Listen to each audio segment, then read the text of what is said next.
Salmo 7, versos 11 al 17. Dice, en este caso es David el que escribe, y dice: Dios es juez justo, y Dios está airado contra el impío todos los días. Ojo, tomen nota con eso, ¿eh? Dios está airado contra el impío todos los días. Si no se arrepiente, Él, Dios, afilará su espada. Armado tiene ya su arco y lo ha preparado. Asimismo ha preparado armas de muerte y ha labrado saetas ardientes. He aquí el impío concibió maldad, se preñó de iniquidad y dio a luz engaño. Pozo ha cavado y lo ha ahondado, y en el hoyo que hizo caerá. Su iniquidad volverá sobre su cabeza, y su agravio caerá sobre su propia coronilla. Alabaré a Jehová conforme a su justicia, y cantaré al nombre de Jehová el Altísimo. Bendito Dios, te damos muchísimas gracias por tu santa palabra. Y te rogamos ahora, por favor, en el Espíritu Santo, que la administres a nuestros corazones. Porque te lo pedimos en el nombre precioso de Cristo Jesús. Amén. La semana anterior di apertura a una nueva serie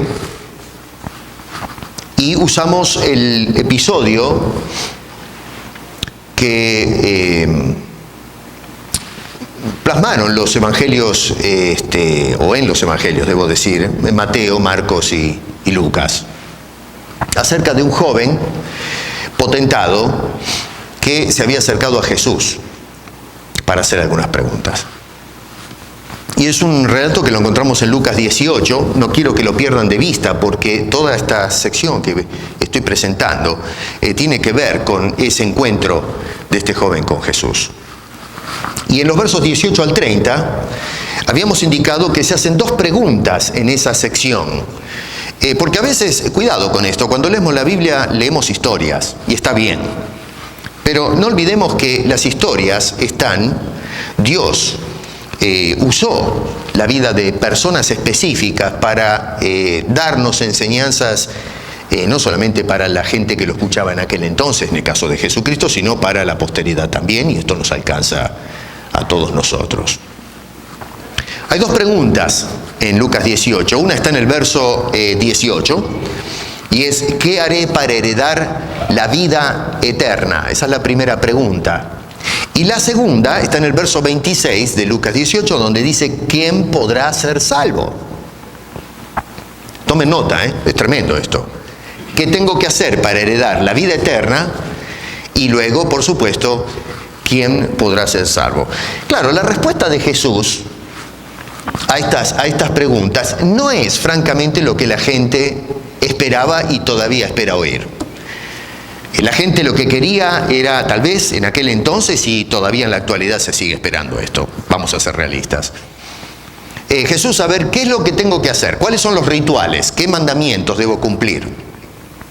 ¿Qué tipo de ejercicios o de obras o fórmulas, si se quiere, necesito incluir en mi menú de obras para poder entonces quedarme tranquilo y que esté garantizada mi participación o mi presencia en ese lugar que llaman el reino de los cielos, la vida eterna, o allá en la presencia con Dios, en el paraíso celestial, en fin, lo que ustedes quieran llamarles? La gente esperaba eso y el joven también, por eso que fue a buscar a Jesucristo.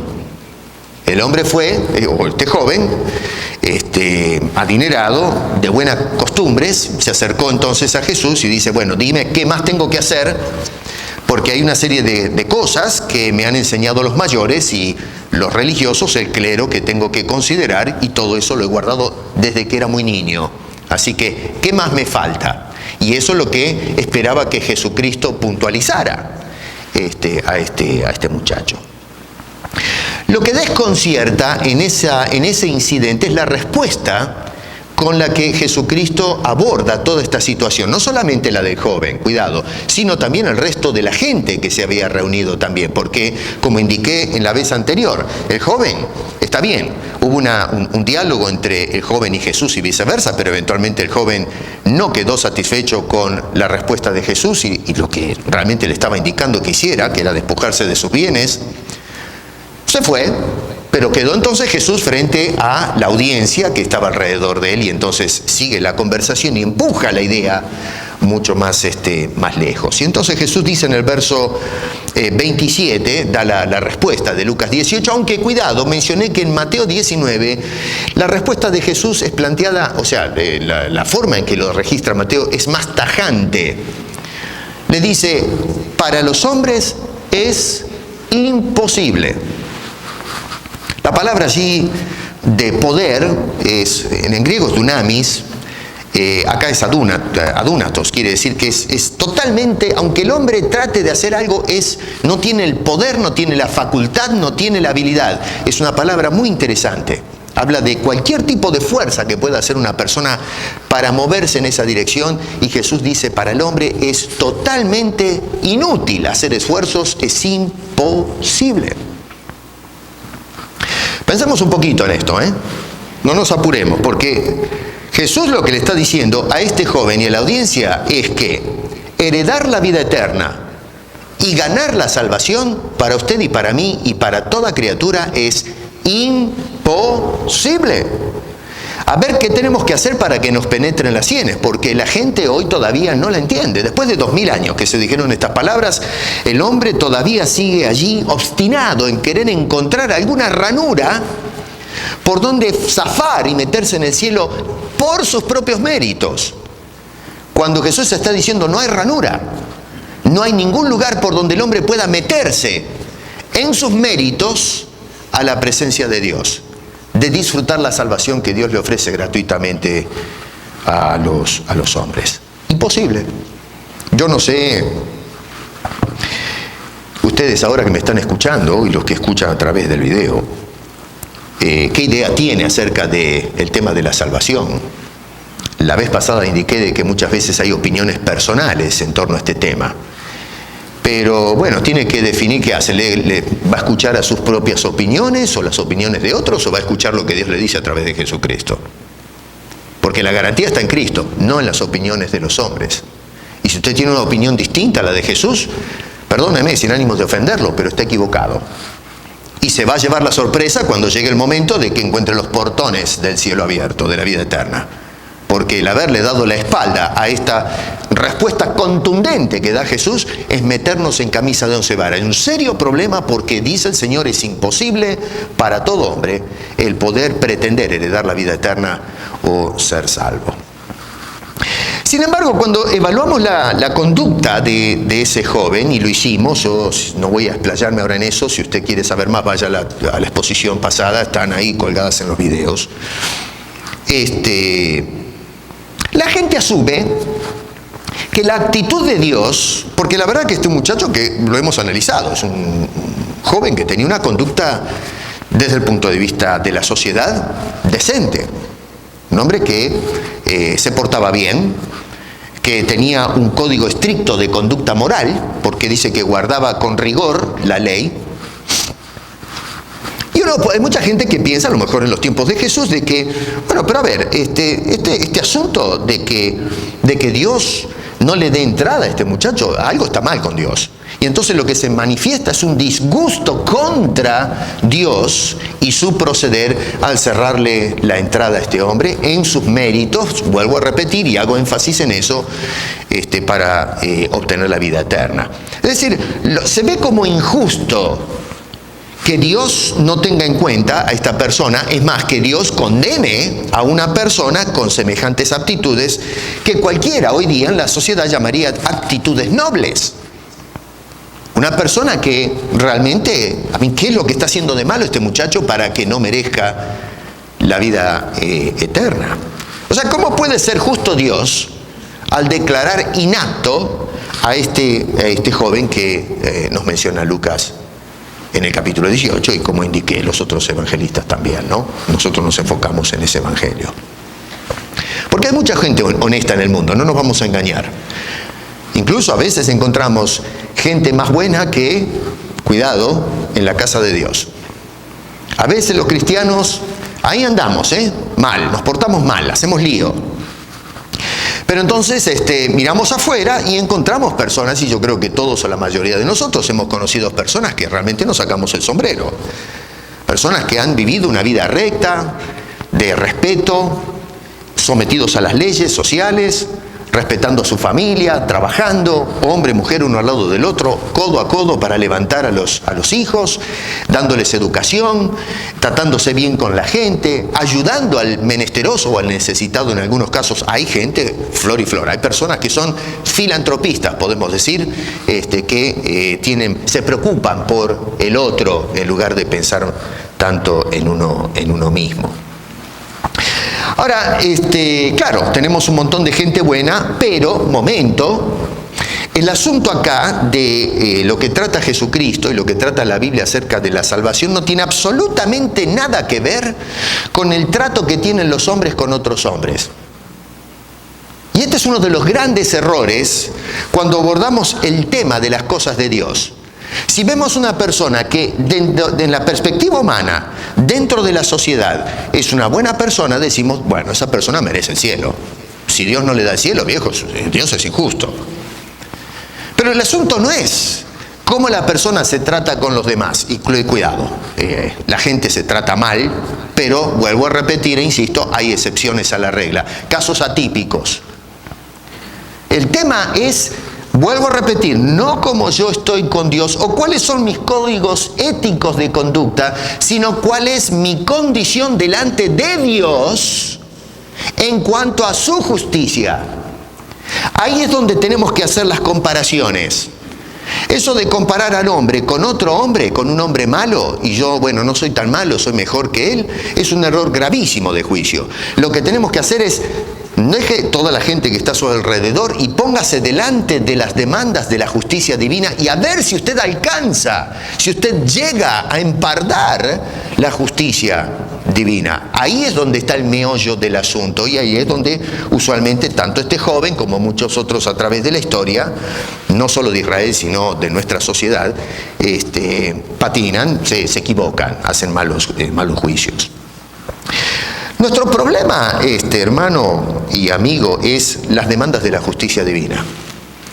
Ese es el problema radical del hombre. ¿Qué demanda Dios de todos nosotros para que podamos heredar el reino eterno o la vida eterna? Todos nosotros somos pecadores, todos, sin excepción. Algunos pecan más, otros pecan menos. Hay personas que no cometen pecados grotescos como algunos en la sociedad, pero todos, sin excepción alguna, usted y yo, todos, y todo hombre que pasó por esta historia, en alguna cosa patina, en algo falla.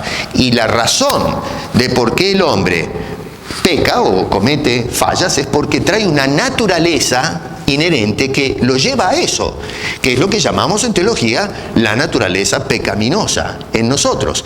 Es decir, pecamos porque traemos una naturaleza caída. Una simple mentira es un pecado. Yo siempre pienso, tenemos un caso extraordinario en el huerto del Edén cuando Dios descalifica a Adán y a Eva. Y siempre insisto que Adán no pudo engañar a Eva con otra mujer porque no había, la mujer con otro hombre tampoco, no robaron un banco, no fumaron droga, no mataron a nadie, no había nadie, eran los únicos que estaban, los primeros. Pero sin embargo, la única falla que podemos cometer, que hoy nos presentaríamos, diríamos, pero a Dios me parece que se le fue la mano, pero tanto lío. Pero el asunto es que ellos desobedecieron un mandato explícito de Dios y eso lo que implicó fue que sean expulsados de la comunión con Dios. Miren ustedes qué serio que es el asunto con Dios. Nosotros a veces tomamos a Dios para la chacota, no lo tomamos en serio. Pensamos que, bueno, Dios, la verdad, mira, sí, es cierto, me equivoqué, pero no seamos exagerados, no es para tanto.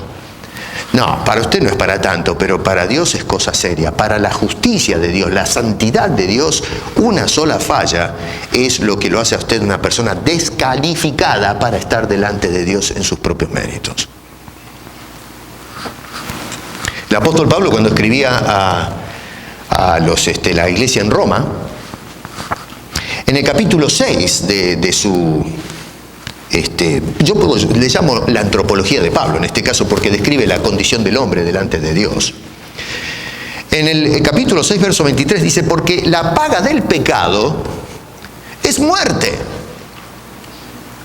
Si no hay créditos con Dios, lo que hay es que saldar deudas. Y Dios dice que la consecuencia, lo que yo tengo que responder a Dios es con mi propia vida. La paga, la pena por el pecado es la muerte. No hay vuelta que darle. Acá no interesa si usted está de acuerdo o no está de acuerdo, si cree que Dios está exagerando o no.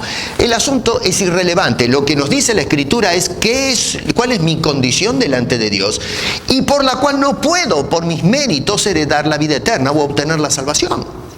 La paga del pecado es muerte. Eso es serio. Y entonces Pablo agrega, porque esto nos deja en una postura desesperada, imagínense que nos diga el apóstol Pablo semejante cosa, quiere decir que yo no tengo chance con Dios. Y otra vez están totalmente de acuerdo con lo que dijo Jesús, para el hombre es imposible heredar la vida eterna. Y Pablo entonces continúa diciendo, pero la dádiva de Dios, el regalo de Dios, la gracia de Dios, el don de Dios es vida eterna en Cristo Jesús, Señor nuestro. ¿Qué pasa? Acá prácticamente el apóstol Pablo, en una forma indirecta en este caso, ¿no? Porque no estuvieron charlando Pablo con Jesús para decir estas cosas, pero lo que encontramos es, Pablo vino después en el ministerio, pero Pablo prácticamente está indirectamente respondiendo a la pregunta que hizo el joven a Jesús. ¿Qué tengo que hacer para heredar la vida eterna? Jesús le dijo nada, no puedes hacer absolutamente nada. Pero y entonces dice, la dádiva de Dios en Cristo Jesús es lo que me garantiza la vida eterna. O sea que no es el hombre, no soy yo, sino Dios el que otorga esa herencia y la salvación a través de la persona de Jesucristo y su obra. En cuanto a Dios, si somos honestos con la lectura de las Escrituras, vamos a encontrar, hay muchas descripciones del carácter y la obra de Dios.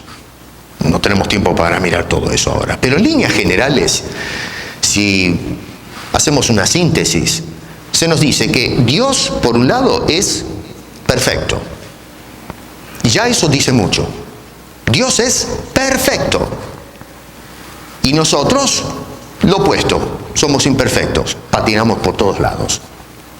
Otra de las cosas que encontramos, que nos dice la Escritura, es que Dios es un ser necesario. Nosotros no somos necesarios a Dios. Dios, y esto lo he dicho muchas veces anteriormente en otras exposiciones, a veces pensamos de que porque venimos a la iglesia, le damos ofrendas a Dios, cantamos coritos y qué sé yo cuántas cosas, y oramos, como que le estamos haciendo decimos en mi tierra, una gauchada a Dios. ¿Entienden ese término? Le estamos haciendo favores a Dios. Y la verdad de las cosas es que Dios no nos necesita. En la economía divina, lo que es la economía trinitaria, antes de la creación existía una perfecta comunión entre las personas de la Trinidad, Padre, Hijo y Espíritu Santo. Y Dios estuvo desde toda la eternidad completamente satisfecho con su esencia, su carácter esencial. Había perfecta comunión cuando Jesucristo, en aquella oración pastoral, al final de su carrera ministerial en la tierra, antes de morir en la cruz, oraba al Padre diciendo, devuélveme con aquella gloria que disfrutaba, que tenía contigo desde antes de la creación del mundo. Eso nos está hablando que Jesús disfrutaba de una perfecta relación con el Padre desde antes de que se soñara a nosotros venir al mundo.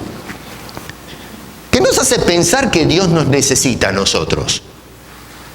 Pero nosotros, en cambio, sí necesitamos, y necesitamos en todo sentido a Dios. Si Dios cierra los grifos y ya no hay más aire, no sé cuánto podemos aguantar sin oxígeno. ¿Qué? No sé, 1 minuto, 30 segundos, algunos que tengan buenos pulmones, 2, 3 minutos. Exageremos las cosas, que haya alguno que llegue a 5 minutos, pero caemos todos fritos. Si Dios cierra las válvulas del agua en este mundo, ¿cuánto duramos? ¿Cuánto duramos sin agua? ¿Cuánto se tarda en perder la vida por deshidratación? ¿Alimentos? ¿La salud? Si Dios nos toca o no nos toca para mantenernos con vida, caemos en el hospital, nos agarra un cáncer galopante, en cuestión de meses terminamos 2 metros abajo de la tierra. Pero, a ver, ¿qué nos creemos nosotros?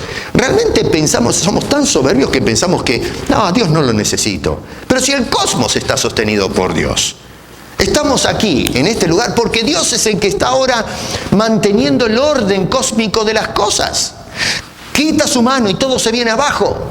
Empiezan todas las capas. Yo diría que parecería el mundo, el cosmos, como un tablero de billar donde las bolas van para cualquier lado. Dios no nos necesita a nosotros. Dios es un Dios necesario. Y también, por supuesto, es un ser infinito. Y eso, en fin, me llevaría mucho para hablar desde el punto de vista teológico y filosófico acerca de lo que es el concepto de infinito. Nosotros simplemente tenemos una vida que dura un tiempo y después se va. Como decía Santiago, somos la flor que se seca a la luz del sol. Dios también posee una naturaleza recta e impoluta. Dios es derecho. Nosotros somos torcidos. A veces caminamos derecho. No voy a negar que no. Pero a veces, en alguna, zafamos. Y nos caemos, tropezamos, hacemos alguna macana. Dios jamás comete un error. Y se nos dice de Jesucristo que no se conoció en el pecado, que era perfecto. Y eso es lo que describe la Biblia acerca del carácter, de la naturaleza de Dios. Así que sus juicios son totalmente rectos. Puede ser que a lo mejor en mi ignorancia no entienda por qué Dios procede de cierta manera, como mirábamos en la escuela dominical cuando pidió la vida de Isaac a Abraham, su padre. Luego, cuando estudiamos, empezamos a caer en cuenta del por qué. Pero en definitiva, Dios jamás comete un error. El salmista mismo dice en el capítulo 19, verso 8, los mandamientos de Jehová son rectos, que alegran el corazón. El precepto de Jehová es puro, que alumbra los ojos. Así que, siendo Dios infinitamente recto, es Él el que ha establecido el orden moral del universo. ¿Entendemos eso? No es la criatura la que establece el orden moral del universo o de la sociedad de los hombres. Podemos mirar en la agenda cómo se maneja la sociedad y nos damos cuenta que la justicia hay que buscarla, porque realmente de injusticia deja mucho que desear. Estamos ahora pasando en una etapa por Latinoamérica donde nuestras políticas están dejando salir de la caja una cantidad de cosas increíbles: latrocinio, estafas, fraude, promesas nunca cumplidas, la explotación de la gente, pobres que son más pobres, los que son ricos son más ricos. El otro día estaba mirando en las noticias, no sé si vieron el porcentaje de personas que tienen toda la nata, el dinero del mundo. Hay personas, unos 4 pelagatos por allí, que tienen todo el dinero de la mitad de los sueldos de esta humanidad. Y me van a hablar a mí de justicia, de rectitud entre los hombres. Pero por favor, ¿dónde están las voces que reclaman la equidad entre las personas? Políticos y aquellos que son, no sé, estos que mueven, ¿no es cierto?, las masas con activismos para poder establecer la ley y el derecho entre los hombres. Es todo mentira, es todo una farsa. Dios es recto, Dios es moral, Dios es el que establece lo que es derecho, cuál es el orden moral y ético que debe imperar entre los hombres. No las interpretaciones de ética barata que el hombre utiliza y ajusta según su propio capricho para poder justificar de alguna manera sus actos pecaminosos. El hombre, lo que vemos en la sociedad es cómo ha ido cambiando sus juicios para hacer de alguna manera garantía a sus propios pecados, de tolerar las acciones que son totalmente contrarias y opuestas a la ley divina. El hombre pretende juzgar, y digo pretende porque no puede, pero pretende juzgar con rectitud las cosas que incumben a Dios y su justicia, cuando su vida misma es moralmente torcida, poluta, arruinada por causa del pecado. Puede ser que actuemos con rectitud en algunos casos, insisto, no estoy diciendo con eso que todos nosotros salimos de aquí o la gente en la sociedad anda a cada paso que da haciendo maldades. No, se puede ver, vamos a ser honestos, se pueden ver acciones correctas, pero cuando sumamos y hacemos la ecuación final, después del signo igual, lo que viene es que los números no nos dan. El hombre está arruinado porque su naturaleza está arruinada. Bueno, algunos dirán, ok, pastor, pero me parece que se le va la mano. No hay que ser tan exagerado, no es para tanto después de todo. Al fin de cuentas, no hay nadie perfecto en el mundo.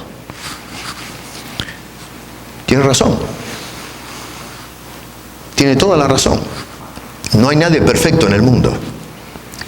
Y es precisamente porque no hay nadie perfecto en el mundo, es que no hay juicio perfecto que pueda juzgar la perfección del juicio divino. Aunque usted no lo entienda, pero no hay una sola persona que haya pasado por esta historia y en nuestra sociedad contemporánea que pueda levantarse con todo el derecho y decir, yo puedo sentarme y juzgar los valores divinos, la conducta divina, el proceder divino, los juicios divinos, porque yo soy una persona derecha, nunca cometo un error. ¿Qué dice la Biblia acerca de los juicios de Dios? Bueno, ahora sí, miren lo que dice el Salmo. No hay mucha vuelta que darle a lo que dice el escritor acá. Dios es juez justo y Dios está airado contra el impío todos los días. Eso es lo que dice la Biblia. Este es un versículo nada más. Hay muchos versículos.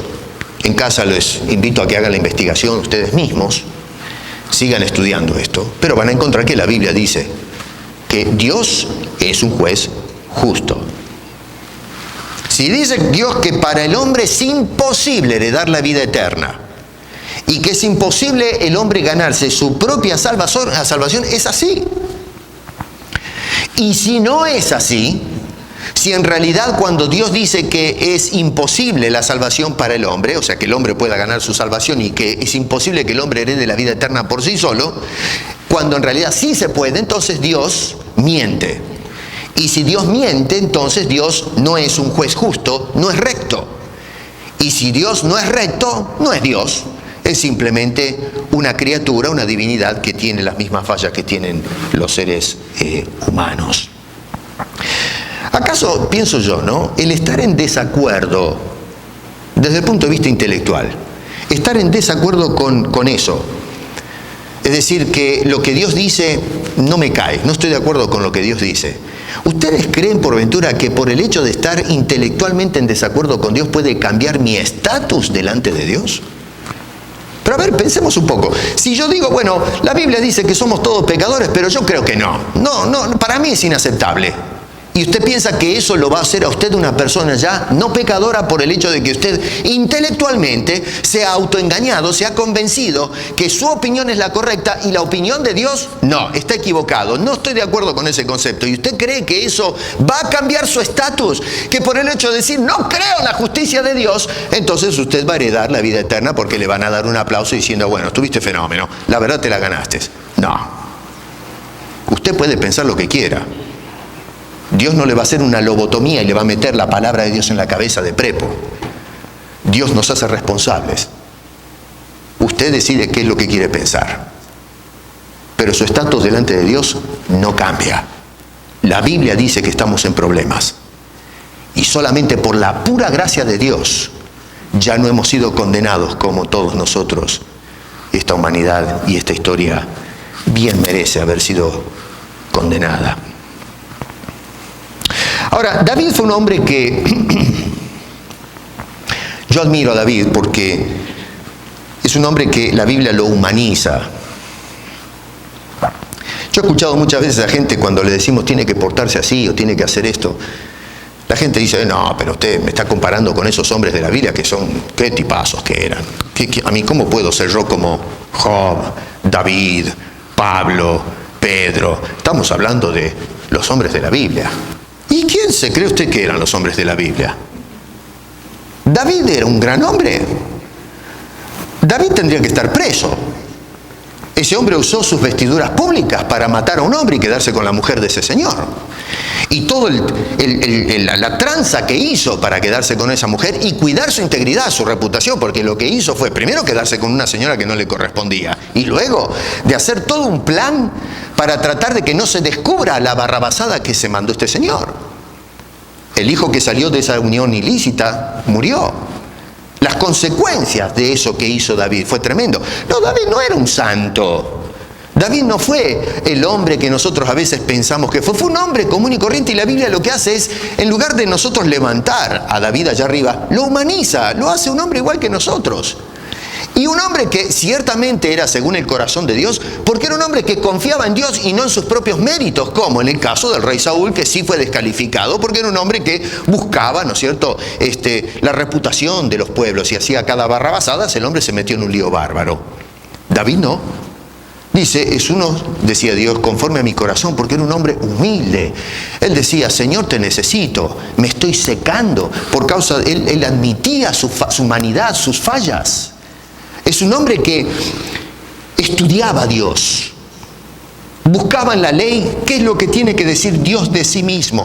Y es por eso que hacemos bien en escuchar a David, de ir y leer y estudiar lo que este hombre nos dice acerca de su experiencia y de su conocimiento en el estudio acerca de la persona de Dios. Y David nos habla lo siguiente: en primer lugar nos habla del oficio de Dios. ¿Cuál es? Obviamente en este contexto, el oficio de Dios es un tema muy amplio, pero en este caso, dice este hombre que Dios es juez. Dios es juez.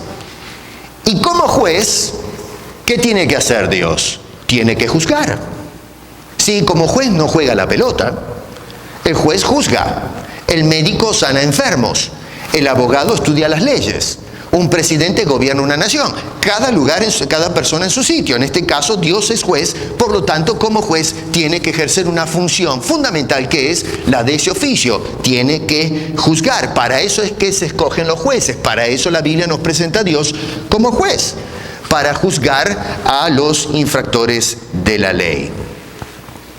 Si ante la infracción de la ley divina, si ante el pecado humano Dios no actúa como juez, entonces no estaría haciendo su función.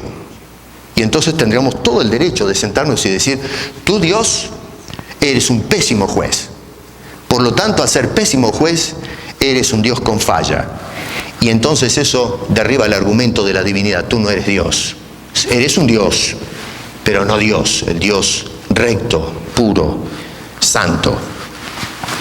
La palabra hebrea para juez es shafat. Y la idea detrás del concepto es una persona de autoridad para juzgar.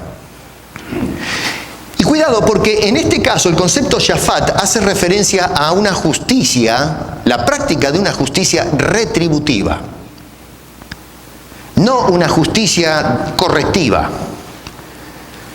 La justicia correctiva en los sistemas penales hoy día se trata de ver si se pueden rescatar a algunas personas que han caído en delito contra la sociedad. Y entonces hay ciertos programas que, está bien, tratan de ver si, especialmente personas jóvenes que han ido a la prisión por desgracia de haber cometido delitos, entonces se trata de ver si se rescata, si hay tiempo para salvar a ese joven. Y entonces los programas correctivos buscan eso, a través de consejería especializada, se le da trabajo, a veces una profesión, se les dan oportunidades para estudiar en los presidios y cosas por el. Hay toda una infraestructura para ayudar a esto. Pero hay casos en que al delincuente se le aplica una justicia de castigo, retribución. Si tenemos a una persona que violó o es un violador de mujeres y de niños, la sociedad lo que hace no es tratar de corregir a esa persona. Lo que hace la justicia es, este hombre tiene que pagar por su delito. Y nuestra conciencia misma nos empuja a ese concepto. La persona tiene que sufrir la retribución de su falta porque ha atentado contra la integridad, la dignidad de otro ser humano, de otra persona. Por lo tanto, demanda la sociedad una justicia retributiva. Si nosotros como hacemos acá con este Paul Bernardo y algunos de estos delincuentes que tenemos en la prisión, y lo mandamos a estas prisiones donde tienen campo de golf, y están sentados cómodamente, un violador de chicos, por ejemplo, ¿qué creen que va a hacer la sociedad? Va a decir, qué lindo, lo están restaurando al Señor. Vamos, por favor, reclamamos que se saque a esa persona y que pague por haber truncado la vida de estas personas que no pueden disfrutar de sí mismos. Déjame hacer ahora un adelanto, ya lo veremos en otra ocasión, pero cuando se habla de justicia correctiva en la Biblia, se trata del pueblo de Dios. Pero cuando se habla de aquellos que no son de la fe, siempre la justicia de Dios es retributiva, no correctiva. No va a encontrar en las Escrituras a ninguna persona que habiéndole dado la espalda a Dios, Dios lo corrige. La persona que le da la espalda a Dios, se aplica justicia retributiva. Nos devuelve esto al concepto de Pablo. La paga del pecado es muerte. Es un castigo por el pecado de esa persona. Cuando venimos a Dios y aceptamos su salvación, entonces Dios empieza a corregir. Cuando fallamos como cristianos, como Padre nos endereza, nos corrige, nos pone en orden. Usted no va a encontrar cuando, por ejemplo, si hablamos, no me quiero extender mucho en esto, pero cuando vemos el caso de cómo trata Dios con Faraón, en aquella famosa saga del Éxodo, Dios no trata de corregir a Faraón. Es más, las Escrituras en el Nuevo Testamento dice que lo levantó para mostrar su gloria, la gloria de Dios. Nunca nos dice la Biblia que Dios quiso corregir a Faraón. Dios castigó al Faraón y castigó al pueblo de Egipto. Cuando vemos al pueblo de Israel, sí, Dios castigaba para corregir, para disciplinar a su pueblo, especialmente a su remanente, y lo mismo sucede con la iglesia. Cuidado con esto, es muy importante. Este juez que menciona Dios es juez, lo que hace en este caso es ejercer una función de justicia retributiva. En el contexto se habla de personas que están en el filo de la espalda. Si no se arrepintiere, él afilará su espada, armado tiene ya su arco y lo ha preparado a sí mismo, ha preparado armas de muerte y en fin, todo el contexto nos habla de Dios listo no para corregir, sino para desbastar, para destruir, para condenar a los impíos. Con Dios no se juega. Atenti con eso. En esto tenemos que tener mucho cuidado, especialmente cuando se trata hablando del carácter de Dios. Porque mucho de la teología contemporánea, lo que está haciendo hoy es pisotear el carácter de Dios. Hoy nosotros lo que hacemos en la predicación de púlpito, la predicación evangelística o la pedagógica, exaltamos atributos sobre otros. Y hoy el tema es el amor de Dios. Dios te ama. Bueno, mire, pero yo anduve torcido. No te preocupes, Dios te ama. Pero soy un pecador. Ya, pero Dios te ama. Se escriben libros del amor de Dios. Los libros de juicio no los compra nadie. Algunos teólogos, algunos académicos que quieren meterse más en eso. Pero en realidad, cuando vamos a la biblioteca, no buscamos libros donde se muestre a Dios juzgando, quemando. Buscamos los libros de amor. Porque soy un sentimentalista, soy un romántico. Lo que quiero es escuchar que Dios me ama, que me toma en sus brazos y me lleva flotando las nubes. Tú eres mi hijo. Vemos las hermosas imágenes de Jesús caminando por la playa. ¿Se vieron esa imagen donde está Jesús haciendo huellas en la arena? Van dos. Y uno dice, ¿dónde están mis huellas? Y resulta que Jesús nos lleva en andas. ¡Ay! El pastor. Sí, es cierto. Dios es amor. Pero Dios es juez. Y la desgracia de la teología contemporánea y el por qué pisoteamos el Evangelio y las verdades eternas, y mucha gente que cree que son salvos no lo son, es porque hemos en la balanza puesto el amor de Dios, pero hemos dejado fuera de balance, fuera de escuadra, la justicia de Dios. La razón del por qué Dios mostró su amor es porque es un Dios justo. La Biblia dice, porque de tal manera amó Dios al mundo. Y lo amó y entregó a Cristo porque es un Dios justo. Y su justicia demanda la muerte del pecador. Pero ese tema no nos gusta. Un Dios enojado, un Dios airado, no nos cae bien.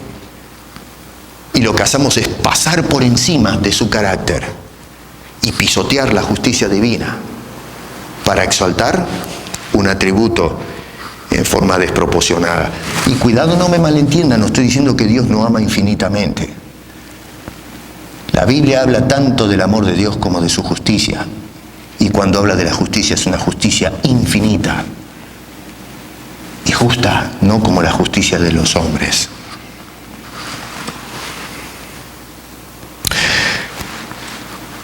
Nosotros hacemos lo mismo de aplicar la justicia con el, volviendo al caso del violador, ¿no es cierto? Pedimos que se haga justicia, pero cuando Dios pide que se haga justicia, ahí protestamos.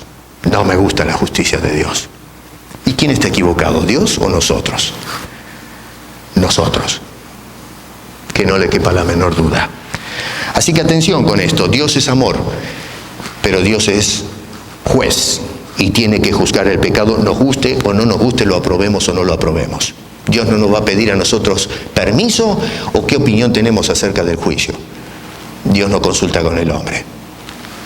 2, el estándar de Dios. Dice que es un juez justo. Porque, cuidado, hay jueces que son injustos.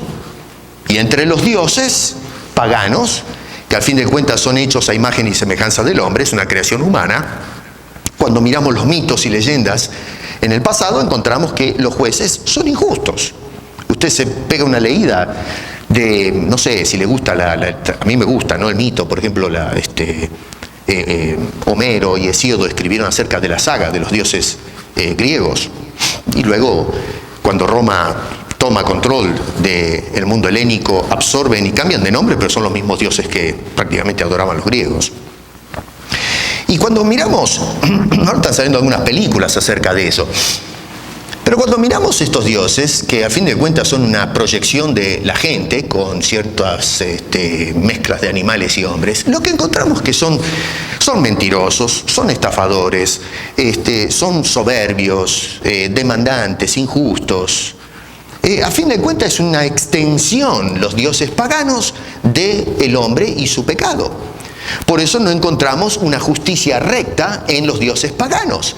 Primero porque no existen dioses paganos, sino que es simplemente una proyección de la imagen del hombre en esas criaturas y que demuestran de que el hombre no es recto en el juicio, no es justo el hombre. Y miren, cuando miramos la sociedad, cómo se maneja, nos damos cuenta que la justicia es una payasada en la actualidad. ¿Cómo puede ser que los delincuentes, volviendo otra vez a nuestra Latinoamérica, andan lo más, en fin, libres, nadie los toca?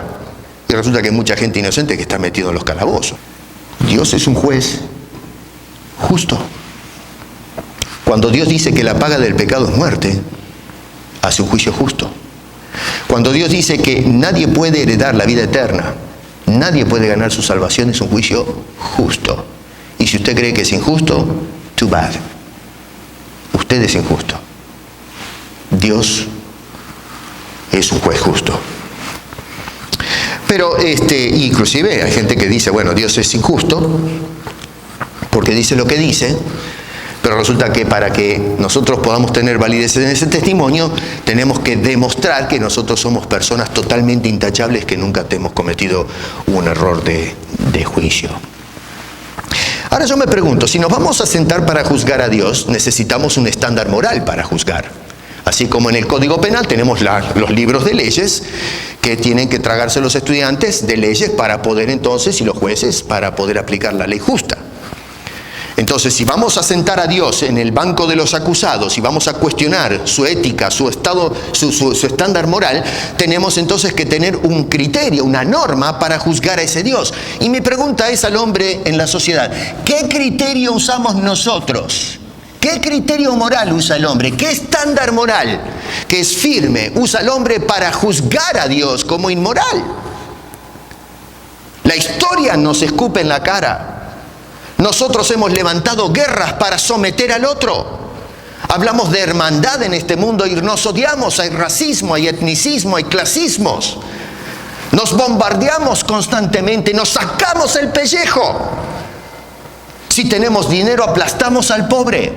Y el pobre, si tiene dinero, se convierte en un necio como los ricos. Vivimos en un mundo que está atrofiado, que está podrido por dentro. ¿Qué criterio moral tenemos nosotros para sentar al Dios de toda justicia en el banco de los acusados y acusar sus valores morales? ¿Nos creemos nosotros que realmente tenemos el estándar moral? Muéstremelo, que alguien se levante y me diga, aquí está el manual que puede condenar la integridad del Todopoderoso. Los hechos nos avalan, la historia nos avala de que no tenemos un código moral íntegro, sino todo lo contrario. La forma en que nos tratamos los seres humanos nos muestra que somos inmorales desde las mismas fibras de nuestro ser. Lo tenemos embutido en nuestra propia naturaleza. Cuando Dios nos dice entonces a través de su Hijo que no podemos heredar el reino de los cielos y tampoco podemos ser salvos, Dios tiene razón. Dios hace justicia a los que somos culpables. Y Dios es un Dios justo. La paga del pecado es muerte. Y por último, ¿cuál es la extensión de la justicia? Y esto me voy a explayar mejor en la próxima, porque ya se nos fue el tiempo. Pero observen, verso 11, y esto va, miren, esto va a crear candela, Pero dice allí, y Dios está irado contra el impío todos los días. Y voy a desmitificar la próxima semana la idea de que Dios ama al pecador, pero odia al pecado. Es una frase muy famosa. Dios odia al pecado, detesta al pecado, pero ama al pecador. Bueno, déjeme decirle que Dios ama al pecado, odia al pecado y odia al pecador. Eso es lo que enseña la Biblia. Usted no encuentra esa frase en ningún lugar de la Biblia. Yo voy a presentarle la semana que viene de dónde viene esa frase y cómo llegó a nuestro vocabulario, a nuestra jerga, y no viene de la Biblia. Note que dice, Dios está irado contra el impío todos los días. Y en esto tengo que ser honesto. Yo fui víctima de esta idea también. En el pasado yo he dicho, Dios odia al pecado, pero ama al pecador. Pero bueno, Dios es bueno. Y a través del estudio de la palabra nos va mostrando las cosas como son. Cuando analizamos esta situación, fíjense en que cuando habla allí, en hebreo en realidad la palabra impío no aparece en este verso. Se la pone el traductor para ayudarnos a entender, pero sí aparece en el versículo 9. O sea que cuando miramos acá impío, por las dudas, si alguien va y consulta, luego va a encontrar que la palabra contra el impío no aparece en el original. Simplemente dice, Dios está airado todos los días. Se agregó el impío para ayudarnos en la orientación de qué, con quién está arado. Entonces en el verso 9 dice, fenezca ahora la maldad de los inicuos.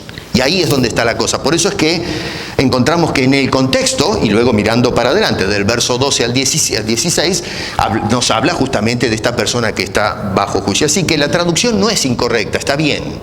Cuando dice allí el impío, se está refiriendo a los inicuos del contexto. Ahí aparece la palabra rasha, inicuo, que quiere decir una persona que es hostil a Dios. David está protestando contra aquellos que injustamente lo perseguían a él, pero estas personas perseguían a David, un hombre de Dios, porque ellos eran hostiles no solo a David, pero especialmente hostiles a Dios. Y es por eso que odiaban a David y lo perseguían. Así que la palabra rayá apunta más allá que la hostilidad que se ejercitaba contra David, y habla de la hostilidad que tenemos contra Dios.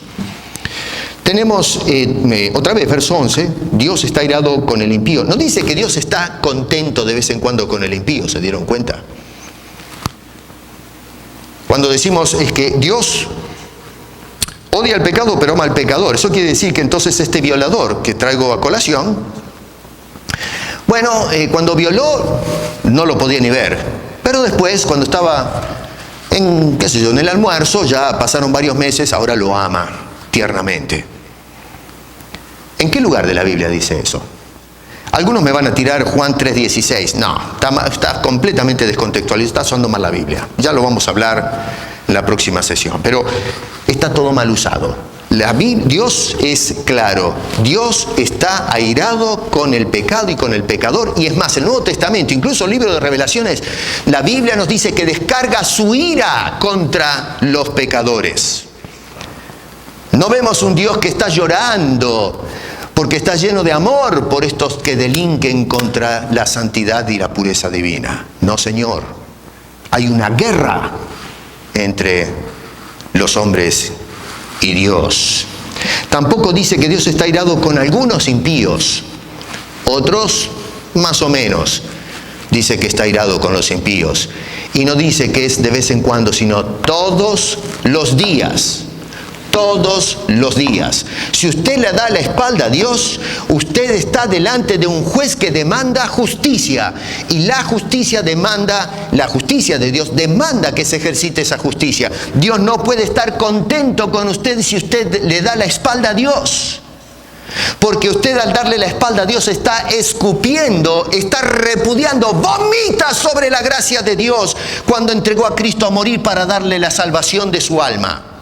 Cuando usted dice, no necesito a Dios, no necesito a Cristo, no me cae su justicia, usted está atacando la gracia de Dios, echando al piso la cruz de Cristo y pisoteando al Señor y Salvador para establecer su propia justicia. Y Dios no lo tendrá por inocente ni hoy ni el resto de la eternidad. Dios es un Dios airado con aquellos que le dan la espalda. Lo fue en el huerto del Edén, lo fue a través de la historia y lo será por siempre jamás. Porque el hombre que le da la espalda a Dios no merece la vida eterna, no merece la salvación. Solamente es otorgada por la gracia divina a través de Cristo Jesús. Pero desgraciadamente, la gente piensa que Dios baila la conga. Que sí, ve a los hombres hacer lo que se les da la gana en este mundo, y allá en el cielo Dios no le molesta tanto. Se pasa el cepillo en el hombro y dice, acá no pasó absolutamente nada. Bueno, si el joven rico no se salva, siendo un pedazo de muchacho, dígame, ¿qué le hace pensar a usted que se va a salvar? Explíquemelo porque yo no lo entiendo. Dice la Biblia, si no se arrepiente ese impío, Dios afilará su espada. Y noten que dice que ya está preparado, porque noten los verbos. En el verso 12, armado tiene ya su arco. No dice lo va a armar. No, ya está predeterminado el juicio. Y lo ha preparado. No es que en el proceso dice, bueno, como los hombres no me dan ni 5 de la hora, ahora sí, me voy a armar hasta los dientes y vamos a tener un choque. No. Ya está preparado. Asimismo ha preparado armas de muerte y ha labrado saetas ardientes. Así que ya el asunto está cocinado. Por eso es que el libro de Apocalipsis nos puede hablar con antelación de cosas que van a suceder, el juicio de Dios antes de que los eventos sucedan. ¿Por qué? Porque ya está determinado. No es que el anticristo por ahí de repente, quién sabe si a lo mejor se convierte a Cristo y el falso profeta también y terminamos que la historia de Apocalipsis no se cumple. Por ahí lo vemos al anticristo viniendo a la iglesia con una Biblia abajo del brazo. Vamos, querido, ¿realmente creemos todavía en Papá Noel y los Reyes Magos? Dios pronostica estas cosas porque ya está determinado en la historia. Y eso es lo que nos está diciendo David. Dios ya tiene preparado los instrumentos de juicio para aquellos que son hostiles a Dios. Dice el verso 15, verso 14, aquí el impío concibió maldad, se preñó de iniquidad y dio a luz engaño. Pozo acabado y lo ha ahondado, y en el hoyo que hizo caerá. Su iniquidad volverá sobre su cabeza y su agravio caerá sobre su propia coronilla. Dice el verso 9, Dios prueba, la segunda parte, Dios prueba la mente y el corazón. ¿Cómo sabe Dios que estos hombres ya están preparados, que han cavado el hoyo, que son hombres inicuos? ¿Cómo sabe Dios esto? Porque Dios mira el corazón. Dios mira en el interior del hombre. Jesús vio el interior del corazón del joven, por eso le llevaba haciendo preguntas, lo llevaba a darse cuenta que necesitaba la gracia de Dios. Y luego llevó a la audiencia, conociendo el corazón de la audiencia, llevó a la audiencia para que vean la gracia activa de Dios en Cristo Jesús. Por eso David dice en el verso 10, mi escudo está en Dios, que salva a los rectos de corazón. Mi escudo está en Dios. ¿Cómo hago para salvarme del juicio de Dios? ¿Cómo hago yo para heredar la vida eterna? ¿Cómo hago para salvarme de mi condición delante de un Dios justo, recto? Y David se da cuenta que no puede hacer nada. Mi escudo es Dios, su gracia. Por lo tanto, culmina David diciendo, alabaré a Jehová conforme a su justicia, verso 17. Y cantaré al nombre de Jehová el Altísimo. No dice que va a alabar su propia justicia, como hacían los judíos, o como hacemos nosotros en la actualidad, que nos damos un aplauso, nos golpeamos el pecho y decimos, yo sí soy derecho. David dice, yo alabaré la justicia de Dios. Y esa justicia, nos dice Pablo, se manifestó en el Calvario, dando a Cristo, mostrándonos lo grotesco del pecado, cómo ofende a Dios al pecado, que no pudo ser tratado de ninguna otra manera, sino que dando la vida de su bendito unigénito Hijo en esa cruz. Cuando miramos la cruz vemos lo grotesco del pecado humano y lo alto y extremo de la justicia divina.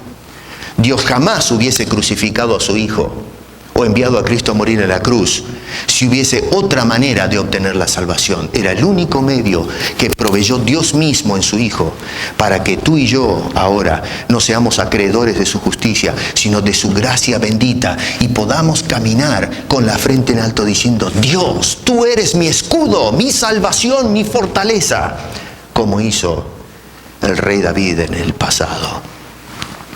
Hermano querido y amigo, yo no sé qué quieres heredar después de esta vida. Pero si estás pensando prepararte para la otra vida, si pasas de largo la cruz y la justicia divina, tú puedes creer y soñar todo lo que quieras, pero estás sonado. Te estoy dando malas noticias. Pero entonces el Señor nos da la buena noticia. Llamamos a eso evangelio. Y esa buena noticia es que en el Calvario Cristo pagó un precio alto para salvarte. ¿Qué debo hacer para ser salvo? Nada. Dios lo hizo. Lo que tenemos que hacer es descargar nuestras vidas a los pies de esa cruz, diciendo, Señor, tú eres mi Salvador, mi escudo, mi Señor, de ahora y para siempre. Y entonces podremos descansar en la palabra de Dios, que promete salvación y vida eterna a aquellos que con fe vienen a los pies de Jesús, y no hacer lo que hizo este joven, que se dio la vuelta porque no le cayeron bien las palabras de Jesús y triste se quedó sin la herencia, dejando a Cristo parado allí, el autor de la salvación. Quiera Dios que nos ayude a entender cuál es el medio para obtener esa herencia. Padre nuestro, qué profunda es tu palabra, Señor. Perdónanos.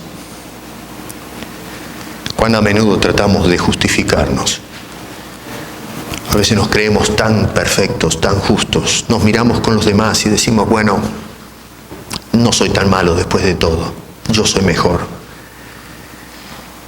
Y en lugar de mirar y de compararnos con la perfección tuya, nos comparamos con la imperfección de los hombres.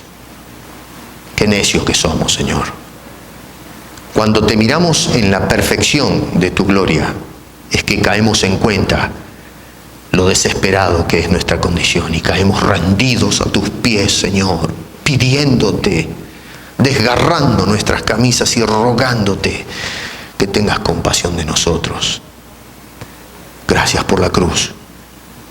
Gracias por Jesús derramando su vida por nosotros. No nos hagas como ese joven que dio la espalda desconforme con tus palabras. Haznos como David, que consideró que eras el escudo para su vida. Te lo rogamos en el nombre de Cristo Jesús.